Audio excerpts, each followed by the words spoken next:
Bonjour et bienvenue à Passion pour Dieu. Nous sommes en train de parler de l'importance de la parole de Dieu. Nous avons commencé cette série il y a déjà quelques semaines et nous avons commencé à voir tous les bienfaits de la parole de Dieu. Il y a une chose que nous sommes en train de faire.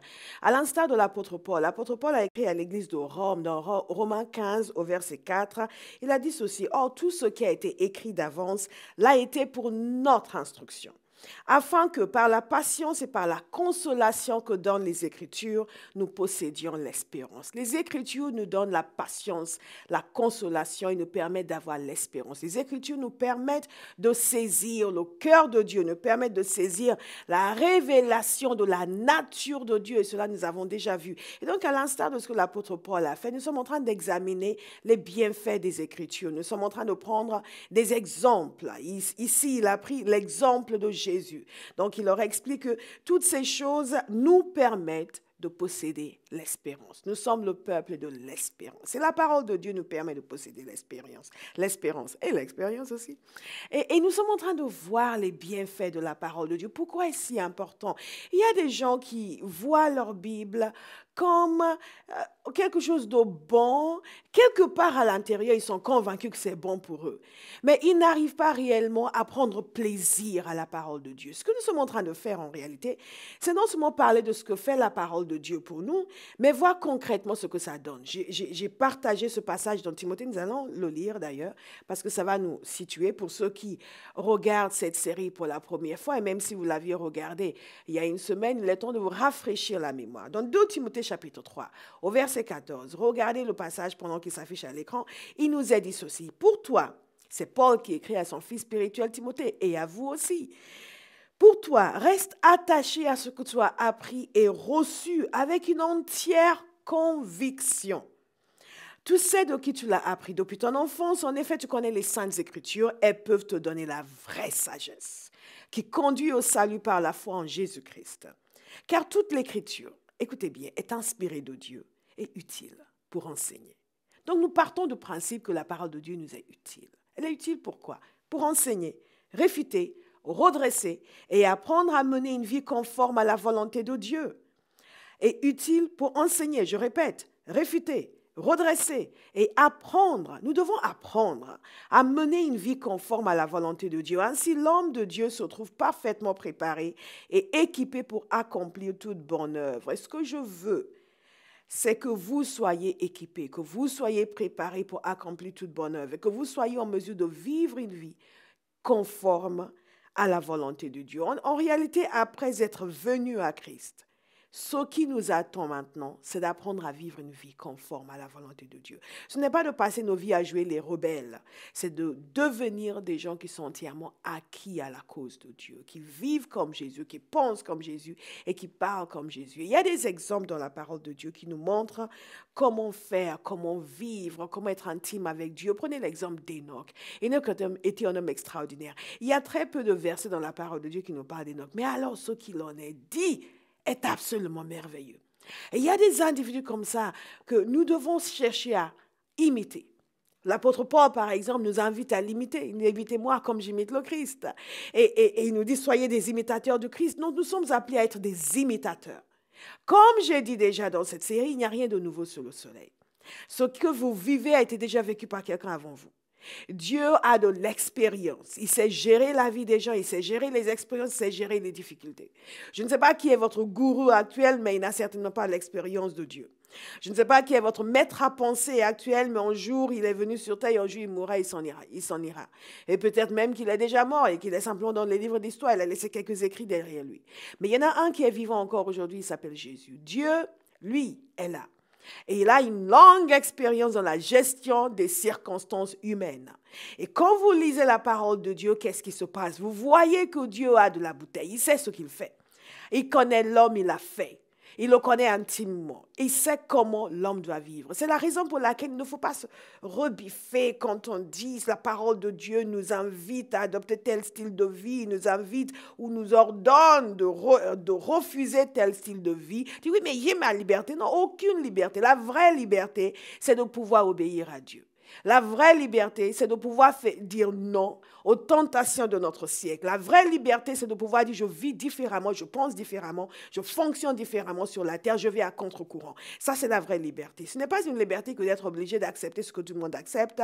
Ce n'est pas une liberté que d'aller dans le même sens que tout le monde dans la société. Ce n'est pas de la liberté que d'être entraîné dans la perversité sans pouvoir dire non, moi je ne vais pas dans ce sens-là. La vraie liberté, c'est de pouvoir se tenir à contre-courant et dire non, moi je choisis de suivre Dieu. Moi je choisis de suivre la parole de Dieu. Et là, nous commençons à nous connecter réellement avec Dieu et nous voyons Dieu agir dans nos vies. Nous comprenons que Dieu a de l'expérience dans la gestion des affaires courantes de l'humanité et des affaires moins courantes d'ailleurs. En regardant la vie d'un homme comme Enoch par exemple, la parole de Dieu nous dit concernant Enoch dans Hébreux chapitre 11, par la foi Enoch a été enlevé auprès de Dieu pour échapper à la mort et on ne le trouva plus. Alors c'est quoi cette histoire? On ne le trouva plus. Qu'est-ce qui s'est passé à Enoch? Parce que Dieu l'avait enlevé. Waouh! En effet, avant de nous parler de son enlèvement, l'Écriture le rend au témoignage qu'il était agréable à Dieu. Voilà, un homme qui était agréable à Dieu au point où Dieu l'a enlevé. Il est question d'Enoch d'ailleurs dans Genèse chapitre 5. Il nous parle du fait qu'après cela, Enoch, après qu'il ait eu pour fils Méthusalem, il conduisit sa vie, écoutez bien, nous avons déjà eu une expression de ce genre dans cette émission, il conduisit sa vie sous le regard de Dieu. Durant 300 ans et il eut d'autres enfants. Et c'est ça qui a fait que Dieu l'a enlevé, parce qu'il a conduit sa vie sous le regard de Dieu. Nous avons déjà parlé d'un autre homme comme cela, qui a conduit sa vie sous le regard de Dieu. Vous vous souvenez certainement de Noé. Noé aussi avait conduit sa vie sous le regard de Dieu. Et voici donc Enoch, un homme qui était agréable à Dieu, parce qu'il avait conduit sa vie sous le regard de Dieu. Et Enoch aussi n'a pas vécu dans une génération où les gens étaient magnifiques et aimaient Dieu et servaient Dieu. Il y a beaucoup de chrétiens qui rêvent d'un monde utopique où tout le monde aime Jésus, où personne ne vous persécute parce que vous êtes chrétien, où tout le monde veut aller à l'église. Non, ça n'existe pas. Enoch, au milieu de sa génération aussi, vivait sous le regard de Dieu et la parole de Dieu nous dit qu'il était agréable à Dieu. Vous savez, moi j'ai une obsession. Mon obsession, c'est d'être agréable à Dieu. Je veux être intime avec Dieu. Je dis toujours au Seigneur, Seigneur, si je veux être aussi proche de toi que ce qui est permis à notre humain, ce qui est possible pour un être humain. Et ce sont des exemples comme cela que nous voyons dans la parole de Dieu qui nous permettent d'avoir une vision différente pour nos vies, de regarder au-delà de ce que nous vivons dans notre société et dire, moi, je vais vivre différemment, je vais fonctionner différemment. La parole de Dieu sert à nous enseigner. Comment peut-on être si proche de Dieu? Il y a un homme de Dieu, A.W. Tozer, qui a dit ceci. Je vais vous le citer, c'est vraiment très fort parce que beaucoup de gens ne développent pas leur capacité spirituelle, cette capacité de nous approcher de Dieu qui nous a été donnée à travers Jésus. Et sont chrétiens, mais vivent en périphérie et aiment Dieu un peu de loin. Et toute leur communication avec Dieu, c'est de présenter des requêtes. Il y a une relation avec Dieu qui va au-delà de la présentation de requêtes. Et d'ailleurs, si vous devez présenter une requête, présentez cette requête-ci. Seigneur, je vais être intime avec toi. Change ma vie. Change-moi. Ouvre mes yeux pour que je sois de ceux qui sont agréables à Dieu. Ça, c'est une bonne requête à présenter à Dieu. Et croyez-moi, c'est une requête qui reçoit une réponse favorable. Alors, A.W. Tozer nous dit ceci. Il dit ceci, nous appréhendons le monde physique en exerçant des facultés qui nous sont données pour ce but. Et nous possédons des facultés spirituelles. C'est extraordinaire.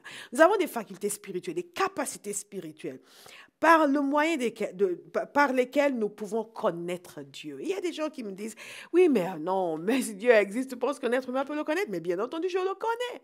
Je le connais. Je le connais. Je ne le connais pas aussi bien que je voudrais le connaître, mais je le connais. Et vous pouvez le connaître. Non pas à cause de quelque chose d'extraordinaire en nous, mais à cause de ce que Jésus a fait. Jésus a enlevé la séparation. Il a enlevé ce qui nous empêchait de nous rapprocher de Dieu. La condamnation du péché, il a enlevé. Et à chaque être humain, il donne la possibilité d'être réconcilié avec Dieu. Rappelez-vous, il nous a dit qu'à tous ceux qui l'ont reçu, à tous ceux qui ont cru en lui, il a donné la possibilité, le pouvoir plutôt, de devenir enfant de Dieu. Vous aussi, aujourd'hui, vous pouvez devenir enfant de Dieu. Et si vous êtes déjà enfant de Dieu, alors qu'est-ce qui vous empêche de faire comme Enoch et d'être agréable à Dieu?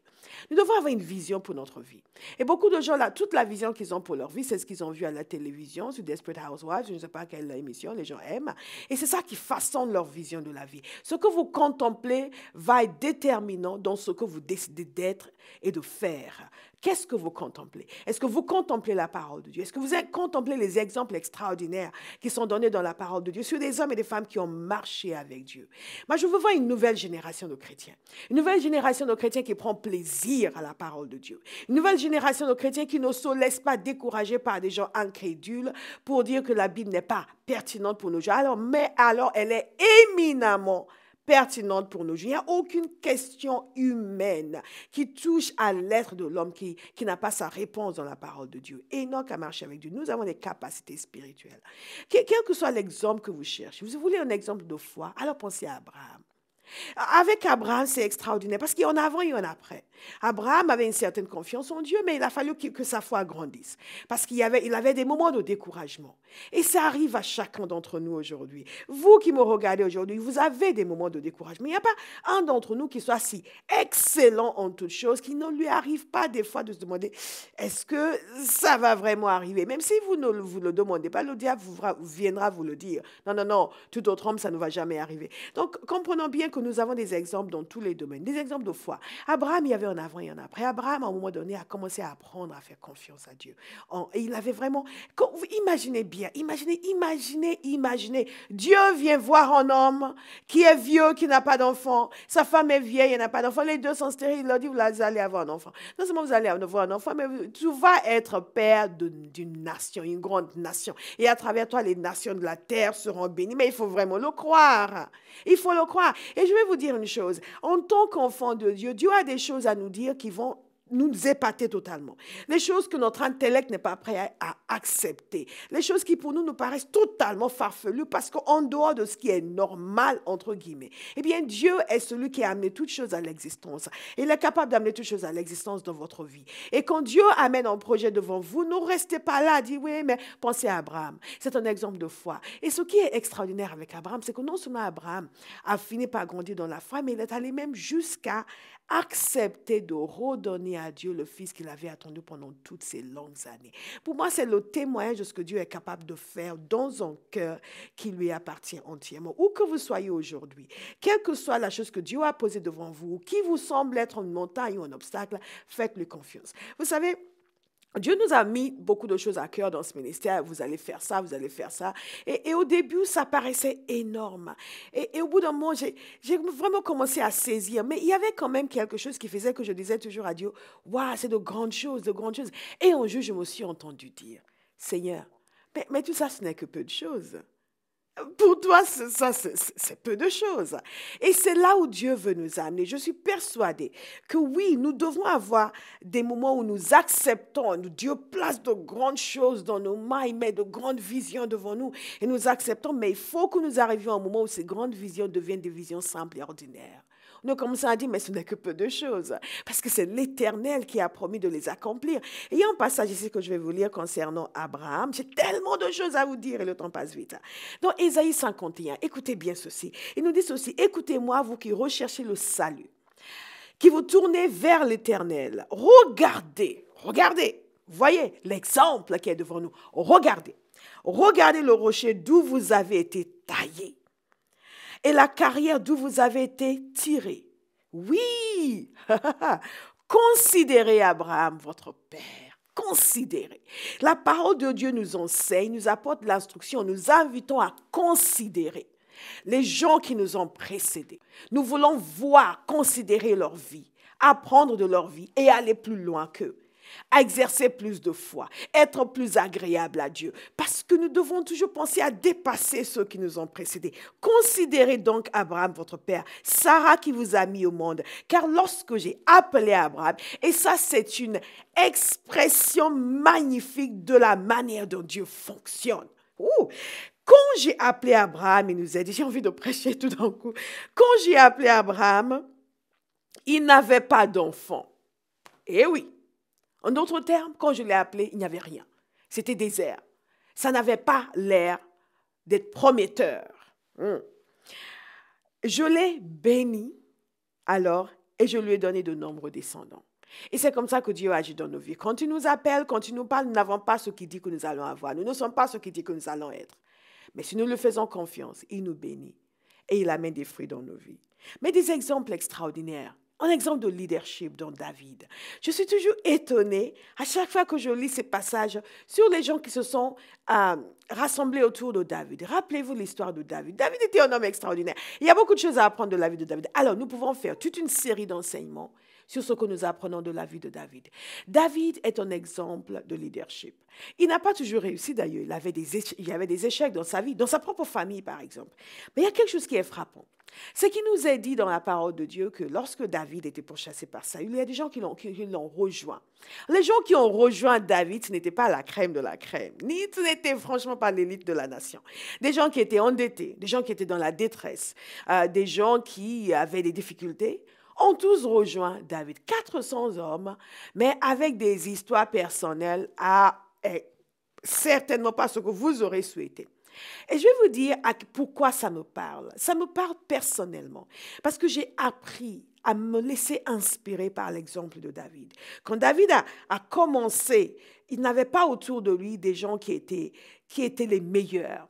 Mais tous ces gens avec leurs histoires personnelles un peu bizarres sont devenus de vaillants guerriers. Des gens avec un engagement, des gens avec une force, des gens avec un courage extraordinaire. Et ce n'était certainement pas quelque chose qui s'est fait en une journée, mais ça s'est fait. Parce que nous regardons le avant et nous regardons le après. Et David a su canaliser les énergies de ces hommes et il a su en faire des vaillants guerriers. Et je vous ai dit que pour moi, personnellement, ça me parle. Nous avons fait une conférence il y a quelques années de cela et nous avions un orateur, une oratrice qui un pasteur avec un ministère vraiment puissamment béni par le Seigneur. Et pendant une des séances, elle partageait sur le fait que lorsqu'ils avaient commencé leur église, elle avait devant elle 4-5 personnes, pas exactement le genre de personnes qui avaient envie de gagner la nation pour Jésus, mais des gens qui essayaient plutôt de survivre jour le jour. Je ne vais pas vous faire toute une description. Et elle leur disait tout le temps, nous allons toucher notre pays, nous allons changer l'histoire religieuse de notre pays. Les gens la regardaient du genre, ouais, qu'est-ce qu'elle raconte? Et quand il a raconté cela, pendant la pause, il y a deux personnes proches de moi qui sont venues me voir et me dire, ah, pasteur, quand elle parlait de ça, on a pensé à toi. On a pensé à toi. Pourquoi? Parce que on n'était pas grand-chose. On n'avait pas grand-chose. On commençait. Ça n'avait pas l'air d'être fort. Et moi, je leur disais à chaque fois, nous allons apporter l'évangile dans les nations. Nous allons toucher les gens dans le monde entier. Nous allons prêcher l'évangile à la télévision. Et je parlais de toutes ces choses. Je les encourageais. Ils me regardaient. Ah ouais. Les gens qui étaient juste là en train d'essayer de terminer la semaine, toujours en force et dans la foi, qui n'avaient franchement pas de vision pour les nations.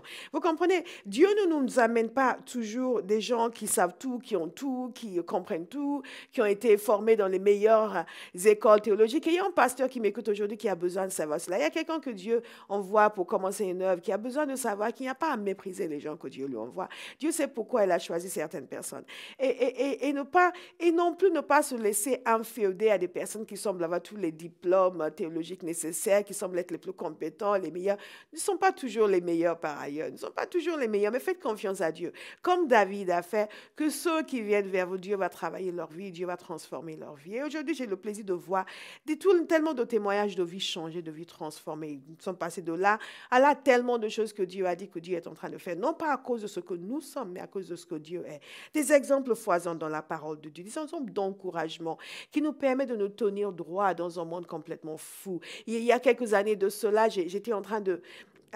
j'allais prendre mon train à Bruxelles et j'ai regardé en kiosque à journaux et mon cœur était dans la détresse en voyant les images horribles qui étaient sur les revues et qui étaient postées, qui étaient placées à grand jour. Avant, on cachait ces revues, il paraît, parce que je ne l'ai jamais acheté, mais il paraît qu'on cachait ces revues et les gens allaient les acheter en catimini, mais maintenant on les met devant tout le monde, ça vous assaille, vous êtes obligés de voir ce que vous n'avez pas envie de voir, et même les enfants sont obligés de voir cela.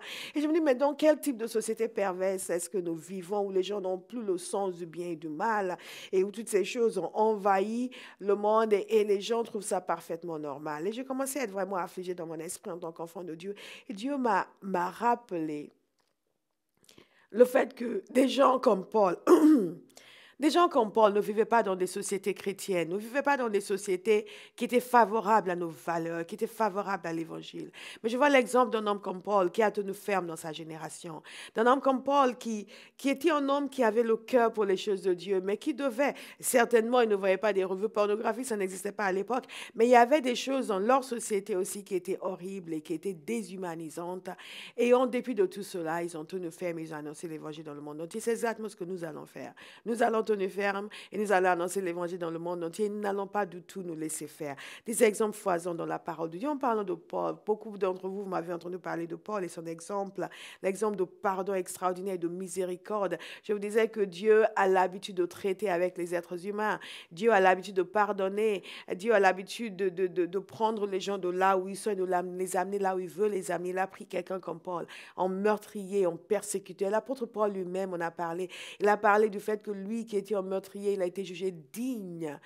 Dieu lui a confié l'évangile. Vous voyez encore quelle bonté, quelle merveille. Lorsque la parole de Dieu nous dit que Dieu est miséricordieux et juste, mais lorsque vous prenez un exemple comme celui de Paul, force est de constater que Dieu est véritablement miséricordieux, véritablement juste. Et je ne sais pas où vous en êtes aujourd'hui. Vous êtes peut-être de ceux qui, votre casier judiciaire auprès de Dieu est loin d'être vierge et vous pensez que vous en avez fait des choses et qu'il n'y a pas d'espoir. Croyez-moi, il y a toujours de l'espoir. Si Dieu a pu pardonner à Paul, qui a fait tuer des chrétiens, qui a participé à la lapidation du premier martyr de l'Église, Étienne, il peut vous pardonner à vous.